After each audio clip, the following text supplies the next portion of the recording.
Hi everyone, स्वागत है आप सभी का एंडीवोर प्रेप के इस ऑनलाइन प्लेटफॉर्म में, जहां पर आज हम चर्चा करने वाले हैं कि जो युद्ध है यह क्यों नहीं रुक रहा है और क्या है सच युद्ध के पीछे का, यानी कि युद्ध की सच्चाई क्या है, द ट्रूथ ऑफ वार।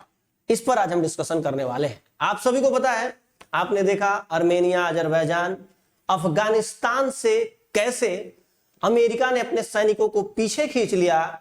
जब कोरोना काल चल रहा था, 2020 की बातचीत है, उस टाइम पे लगातार 20 वर्षों का जो लंबा संघर्ष रहा, अफगानिस्तान से अमेरिका के सैनिकों की वापसी हो गई, तालिबान की एक तरीके से जीत हुई। आपने देखा आर्मेनिया अजरबैजान का युद्ध, आपने देखा जो है कि आपका रसिया यूक्रेन का युद्ध, आपने देखा इजराइल फिलिस्तीन वार, इसमें ईरान भी इन्वॉल्व हुआ, आपने देखा होगा तुर्की भी इन्वॉल्व हुआ और तमाम जो आपके मिडिल ईस्ट के देश हैं वे सारे के सारे इन्वॉल्व हुए। अब बात आती है कि आखिर ये युद्ध होते क्यों हैं, क्या है इनके पीछे की विशेष वजह। तो ध्यान रखते चलिएगा, सेकेंड वर्ल्ड वार के बाद आप सभी को जो है कि कोल्ड वार देखने को मिला। इस शीत युद्ध के दरमियान रसिया जो आपका यूएसएसआर हुआ करता था और आपका अमेरिका जो कि द्विध्रुवीय राष्ट्र की जो कल्पना थी इसको साकार कर रहे थे। अमेरिका अपना दबदबा बनाना चाह रहा था।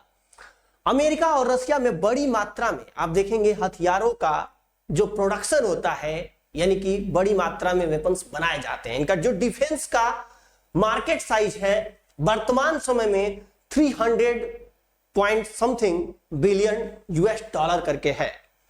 अब बात आती है कि क्या ये वजह है कि इनकी वजह से वार नहीं रुक रहे हैं। क्या अमेरिका, रसिया और तमाम ऐसे देश जो चाहते हैं कि युद्ध चलता रहे।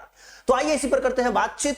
अब मैं आप लोगों को बताता चलूं, ध्यान रखते चलिएगा, वर्तमान समय में हमारे पास मानवाधिकार संगठन, ह्यूमन राइट्स, वर्तमान समय में हमारे पास यूएनओ, यूनाइटेड नेशन ऑर्गेनाइजेशन, वर्तमान समय में हमारे पास तमाम प्रकार की ट्रीटीज हैं, फिर भी उन ट्रीटीज का उल्लंघन होता चल रहा है। जब रसिया और यूक्रेन का वार हुआ तो रसिया और यूक्रेन के वार में बहुत सारे मानवाधिकारों का हनन किया गया, नागरिकों को परेशान किया गया और जो है कि एक सिविलियन होते हैं उनको बुरी तरीके से तबाह किया गया, जो कि बहुत सारी ट्रीटीज का उल्लंघन करता हुआ दिखाई पड़ता है। अब समझते चलिएगा कि जब इजराइल और फिलिस्तीन वार हो रहा था, ये चूंकि आपका फिलिस्तीन, इधर आपका लेबनान और ये आपका इजराइल वाला एरिया है, जहां पर आपको ये आपका गाजा सिटी और इधर आपको दिखेगा ये भी आपका फिलिस्तीन वाला ही एरिया है। बाकी जो ब्लू कलर से आपको दिख रहा है ये पूरी तरीके से अगर आप पाएंगे तो आपको यह देखने को मिलेगा कि ये ब्लू वाला रीजन आज के टाइम पे इजराइल के कब्जे में आ चुका है। इधर आपका वेस्ट बैंक आप लोगों ने बहुत बार न्यूज में सुना होगा।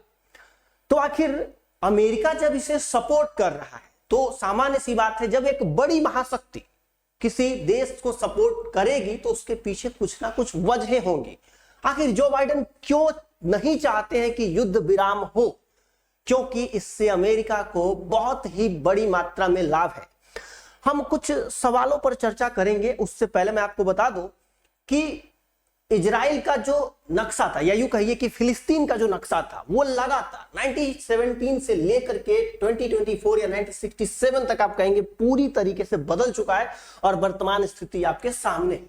यह कैसे कैसे बदलता गया, यह पूरा फिलिस्तीन का रीजन धीरे धीरे इजरायली लोगों जो कि यहूदी थे उनके जद्दोजहद में आने लगा। ये जो येलो वाला रीजन दिख रहा है आपका, ये इजराइल का रीजन है, जो ग्रीन वाला रीजन दिख रहा है ये आपका फिलिस्तीन का रीजन। अब बात आती है कि आखिर cause of the war, why doesn't the war stop, who benefits from war, युद्ध से किसको लाभ मिल रहा है, इस पर हम बात करने वाले हैं। तो ध्यान रखते चलिएगा, पहला सवाल, युद्ध का कारण क्या है। तो ध्यान रखते चलिएगा, राजनीतिक, सैन्य, औद्योगिक गठजोड़, हथियार कंपनियों को युद्धों से लाभ होता है। ये कंपनियां राजनीतिक दलों को अच्छा खासा चंदा देती हैं, नौकरियों का सृजन करती हैं, इसीलिए सत्ताधारी दल पर इनका प्रभाव होता है। यानी कि पॉलिटिकल मिलिट्री इंडस्ट्रियल अलायंस एक ऐसा अलायंस है जो चाहता है कि युद्ध चलते रहे, क्योंकि सामान्य सी बात है, गेहूं का प्रोडक्शन बढ़ गया, गेहूं का प्रोडक्शन बढ़ रहा है, इसका मतलब दैट्स मीन कहीं ना कहीं रोटी की खपत ज्यादा हो रही है, लोग मांग कर रहे हैं। तो जब तक डिमांड और सप्लाई वाला यह काम चलता रहेगा तब तक युद्ध रुकने का नाम नहीं लेंगे। समझिए कि युद्ध का कारण यह है कि हम चाहते हैं कि युद्ध हो। लास्ट में आप लोगों को एक चार्ट दिखाऊंगा, जो चार्ट आपको बताएगा कि आने वाले समय में ये युद्ध और तीव्र गति लेते जाएंगे। अब बात आती है कि युद्ध क्यों नहीं रुक रहा। युवा डेमोक्रेट्स के विरोध के बावजूद बाइडेन इजराइल को हथियार भेजना जारी रखे हुए हैं।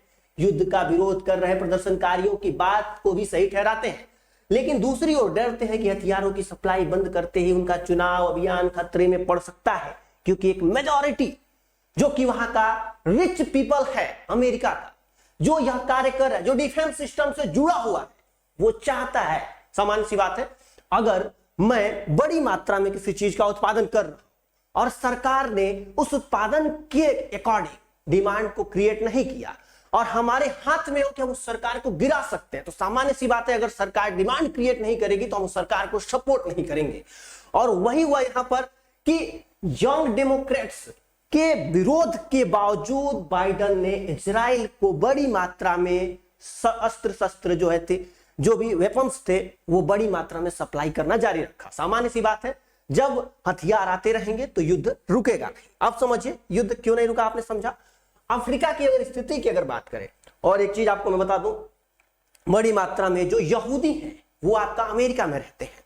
अब चूंकि अभी आपका चुनाव आने वाले हैं, अब वहां पर जो बाइडेन को सपोर्ट चाहिए यहूदियों का, तो सामान्य सी बात है अगर इजराइल को सपोर्ट करते हैं तो वहां पर उनको चुनाव में एक तरीके से आप कह सकते हैं कि वोट बैंक उनका बना रहेगा।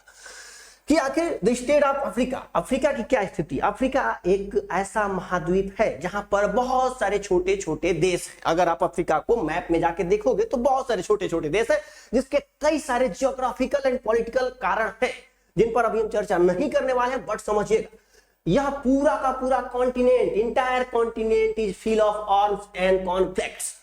पूरा का पूरा कॉन्टिनेंट कॉन्फ्लिक्ट्स की जद्दोजहद में है। यहां पर लगातार संघर्षों से भरा पड़ा है। विश्व की सभी प्रमुख हथियार निर्माता कंपनियों की मौजूदगी यहां है, चाहे वह रसिया हो, चाइना हो, अमेरिका हो और फ्रांस, बड़ी मात्रा में यहां पर हथियार सप्लाई करते हैं। तो इस वजह से अफ्रीका की स्थिति भी डमाडोल हुई पड़ी है। अब समझिएगा आखिर युद्ध से लाभ किसको मिलता है। तो मैंने बताया बड़ी बड़ी हथियार कंपनियों को लाभ मिलता है। वैश्विक हथियार का उद्योग आज पहले से कहीं ज्यादा शक्तिशाली हो चुका है, क्योंकि यह पावरफुल होता जाता है पहले से भी ज्यादा। जब इसका अर्थ यानी कि जो कैपिटल है वह बढ़ता जाता है, जब इसके हित नेताओं के हितों से जुड़ते हैं, चाहे वह लोकतंत्र हो या निरंकुश यानी कि ऑटोक्रेसी हो या डेमोक्रेसी, दोनों में युद्ध बड़ा व्यवसाय बन जाता है और मौतें महज आंकड़े बन जाते हैं। यानी कि जो मौत है वो सिर्फ और सिर्फ एक आंकड़े को प्रदर्शित करती है और जो युद्ध होता है वह एक तरीके से व्यवसाय बन जाता है। ऐसी सिचुएशन आपको आपके इंडिया में भी देखने को मिलेगी। आप लोगों ने देखा होगा कि जब भी चुनाव आते हैं तो कहीं ना कहीं कोई हमला हो गया, चाहे आपका पुलवामा अटैक हो और बहुत सारी चीजें आप लोगों ने देखा होगा। उस टाइम पीरियड पे ऐसी चीजें, ऐसा माहौल क्रिएट किया जाता है, चाहे आप मणिपुर के दंगा फसाद देख लीजिए और बहुत सारी चीजें। अब समझिएगा मैंने यहां पर दिखाया है कि US self defence products market size by product 2015 से लेकर 2025 तक कितने यूएसडी मिलियन डॉलर। 2024 में आप देखोगे कि यहां पर 309.77 बिलियन यूएस डॉलर, जो कि अभी के टाइम पे इसका मार्केट साइज है, जो कि एक बहुत बड़ी राशि होती है। 2029 तक यह अनुमान लगाया गया है कि यह 367.30 बिलियन डॉलर हो जाएगा। यानी कि अगर हथियार का प्रोडक्शन बढ़ेगा, इसकी खपत बढ़ेगी, तभी तो यह आंकड़ा टच करेगा। तो सामान्य सी बात है, आप देख सकते हैं कि जो युद्ध की सच्चाई है वह रुकने वाली तो नहीं है। चाहे आपका यूएनओ जितना भी जी जान लगा ले, ह्यूमन राइट्स जितना जी जान लगा ले, चाहे अलग अलग संधियां, क्योंकि नेता बिल्कुल वैसे ही हैं कि ये आपको सामने से तो लड़ते हुए नजर दिखाई प्रतीत होते हैं, परंतु वास्तविकता इसके बिल्कुल उलट होती है। तो ये मैंने आप लोगों को आंकड़ा दिखाया। आप देख सकते हैं कि 2015 से लेकर के 2025 तक किस तरीके से यह ग्राफ बढ़ा है। आप इससे अंदाजा लगा सकते हैं कि ये खुद चाहते हैं कि युद्ध हो, युद्ध बढ़े। इसके अलावा मैं आप लोगों को बताता चलूं, भारतीय मीडिया जो कि खुद चाहती है कि युद्ध बढ़ते रहे, इनको क्या मिलता है? इससे मिलता है इन्हें कंटेंट। ये तुरंत कहेंगे विश्व युद्ध छिड़ जाता, सिर्फ 10 सेकंड का फासला। इनके टाइटल्स होते हैं, जंग में आ गया खौफनाक हथियार, किसने भी देखा उसकी रूह कांप उठी, क्या होने वाला है तृतीय विश्व युद्ध। यानी कि इनके पास न तो मणिपुर की हिंसा को दिखाने का समय है, न तो मणिपुर के प्रोटेस्ट को दिखाने का समय है। मणिपुर में क्या हुआ, किसने क्या किया, इनके पास टाइम नहीं है। इनको बस ये बताना है कि खत्म हो गया युद्ध विराम, गाजा में फिर से बमबारी शुरू हो गई, अब हमास की खैर नहीं, महासंग्राम, गाजा अब होगा तबाह, इजराइल ने कर दिया ऐलान, हिजबुल्लाह ने इजराइल का जो है कि मिलिट्री बेस किया तबाह। इनके पास यही न्यूज होते हैं, क्योंकि इनको अपने यहाँ के मणिपुर की समस्याएं नहीं दिखेंगी कि मणिपुर में कैसे लोग प्रोटेस्ट कर रहे हैं कि हम चाहते हैं मणिपुर में शांति, इनको वे नहीं दिखेगा, ये उस न्यूज को आपको नहीं दिखाएंगे। भारत में छात्रों के साथ क्या हो रहा है नहीं दिखाएंगे, भारत में पहलवानों के साथ क्या हो रहा है नहीं दिखाएंगे। क्यों? क्योंकि भैया गाजा उड़ रहा है, इजराइल उड़ा रहा है, रसिया को यूक्रेन को रसिया उड़ा रहा है, तमाम प्रकार की चीजें इनके पास, यानी कि इनको मिलता है कंटेंट। यानी कि जो इंडियन मीडिया है इसको भी युद्ध से लाभ होता है, ये भी नहीं चाहता है कि युद्ध रुके, क्योंकि भैया तमाम प्रकार की चीजें कि हम दिखाएंगे लाइव कवरेज, और पता चल हमको तो समझ नहीं आता है कि पता नहीं कैमरा लेके पूछ कहां से जाते हैं। तो ये चीज समझना चलेगा, मणिपुर में कितनी सारी चीजें हैं कि मणिपुर की औरतें हैं उनके साथ जस्टिस हो, परंतु ऐसा कुछ देखने को नहीं मिला। तो अब अगर ओवरऑल बात की जाए तो किसको लाभ हुआ युद्ध से?